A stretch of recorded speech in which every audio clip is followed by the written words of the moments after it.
Assalamualaikum warahmatullahi wabarakatuh. Bismillahirrahmanirrahim. Alhamdulillahirabbil alamin. Wassalatu wassalamu ala asyrafil anbiya'i wal mursalin.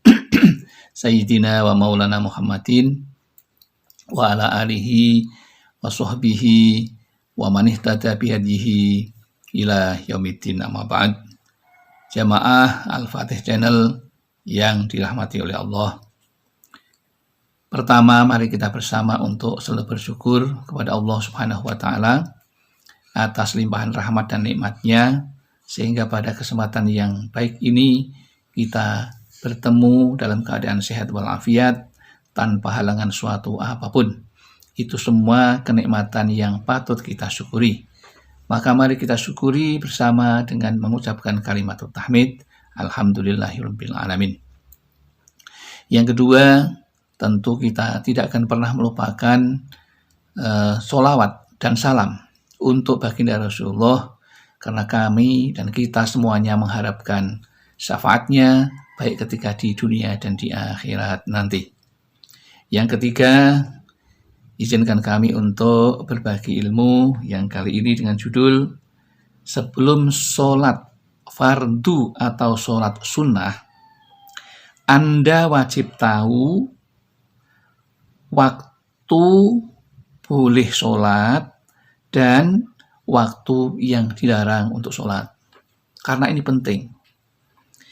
Karena Anda sudah sholat tetapi tidak tahu waktu yang boleh dan mana yang dilarang. Karena ada waktu-waktu tertentu yang tidak diperbolehkan, bahkan diharamkan ketika kita sholat.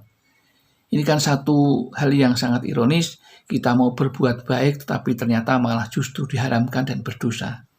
Maka untuk itu hal yang sebenarnya sangat sepele tetapi ini bila tidak diperhatikan akan menjadi dosa yang kita lakukan dan itu akan diberikan siksa oleh Allah Subhanahu wa Ta'ala. Apalagi berkaitan dengan masalah sholat. Sholat itu adalah perintah Allah. Seperti yang disampaikan oleh Allah di dalam firman-Nya, Allah Subhanahu wa Ta'ala berfirman, kerjakanlah sholat, sesungguhnya sholat itu bisa mencegah perbuatan keji dan mungkar. Quran surat Al-Ankabut ayat 45. Di lain surat juga disampaikan bahwa dan dirikanlah sholat, tunaikanlah zakat, dan rukuklah beserta orang-orang yang rukuk. Itu juga menunjukkan bahwa Allah menekankan, memerintahkan kepada kita untuk mengerjakan sholat, baik yang wajib maupun yang sunnah. Namun ada satu hal yang sangat prinsip dan wajib diketahui oleh semua orang muslim dan beriman agar tidak melakukan hal-hal yang tidak diridhoi karena akan diharamkan oleh Allah Subhanahu wa Ta'ala. Bagi yang sudah tahu tidak masalah, bagi yang belum tahu justru masalah, karena ini menjadi bagian kebaikan yang akan kita kerjakan dan kita berharap pasti dengan kebaikan yang dibalas oleh Allah. Namun kita jangan sampai melakukan kebaikan tapi justru Allah murka karena kita melakukan sesuatu yang diharamkan. Baiklah, adapun waktu yang dilarang untuk sholat itu ada prinsipnya ada tiga. Baik larangan tersebut terhitung sebagai haram atau makruh. Karenanya setiap muslim wajib mengetahui waktu-waktu tersebut sehingga dia tidak sholat pada waktu-waktu yang dilarang. Secara ringkas, waktu-waktu yang dilarang sholat di dalamnya ada tiga, sudah kami singgung di depan. Secara rinci, yaitu setelah sholat subuh itu dilarang kita sholat. Ya. Sholat apapun tidak diperbolehkan. Sehingga matahari naik setinggi tombak, itu harus boleh. Ya. Kemudian setelah sholat asar, sehingga matahari terbenam, itu juga tidak diperbolehkan untuk sholat apapun. ketika matahari di tengah-tengah atau dhilli kulli syai'in, di tengah-tengah sehingga tergelincir ke barat, dan kalau dirinci diperluas maka ada 5 waktu yang diharamkan untuk sholat. Apa itu? Yang pertama, setelah sholat subuh sampai terbitnya matahari naik setinggi tombak, itu yang pertama. Yang kedua, setelah sholat asar sampai matahari menguning atau hampir tenggelam, itu juga tidak boleh untuk sholat, haram.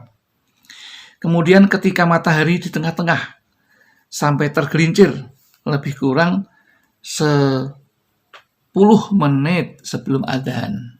Ya. Nah, kemudian itu juga tidak boleh. Ya. Jadi pas kalau kita berdiri kemudian bayangan kita tidak kelihatan ke arah barat atau ke arah timur, itu tidak boleh. Ya. Pas tegak-tegaknya bayangan kita atau matahari di atas kepala kita, itu tidak boleh untuk sholat. Sekitar jam 12-an. Ya. Kemudian sejak terbitnya matahari sampai naik setinggi tombak. Jadi sejak matahari terbit itu sampai dengan setinggi tombak itu nggak boleh untuk sholat. Dan juga tidak dianjurkan untuk berdoa di situ, di waktu itu. Kemudian yang kelima, yaitu sejak menguningnya matahari sehingga benar-benar tenggelam. Begitu matahari sudah menguning dan menjelang tenggelam, itu juga tidak diperbolehkan untuk sholat. Bahkan ini sering dimanfaatkan oleh orang-orang yang suka keindahan untuk melihat munculnya matahari. Di situ tuh nggak boleh untuk sholat. Ya, kemudian tenggelamnya matahari juga tidak diperbolehkan untuk sholat. Maka setelah ini kami harapkan saudara-saudaraku semuanya bisa menghindari hal-hal yang diharamkan untuk melakukan sholat apapun. Demikian, mudah-mudahan yang sederhana ini bermanfaat bagi kita semuanya, karena kita mengharapkan sesuatu yang baik tentu dibalas dengan kebaikan. Namun barangkali hal ini bagi yang tidak tahu justru kadang-kadang bisa menimbulkan dosa karena diharamkan oleh Allah Subhanahu wa Ta'ala. Semoga apa yang kami sampaikan bermanfaat dan membawa kebaikan bagi kita bersama di dalam beribadah kepada Allah Subhanahu wa Ta'ala. Kalau ada yang salah atau khilaf, itu tentu datang dari kami karena kami merasa orang yang fakir akan ilmu, tempatnya salah serta lupa. Namun barangkali itu benar, semua hanya milik Allah Subhanahu wa Ta'ala. Alhamdulillah, akhirul kalam, billahi taufik wal hidayah wal inayah wal barakah. Wassalamualaikum warahmatullahi wabarakatuh.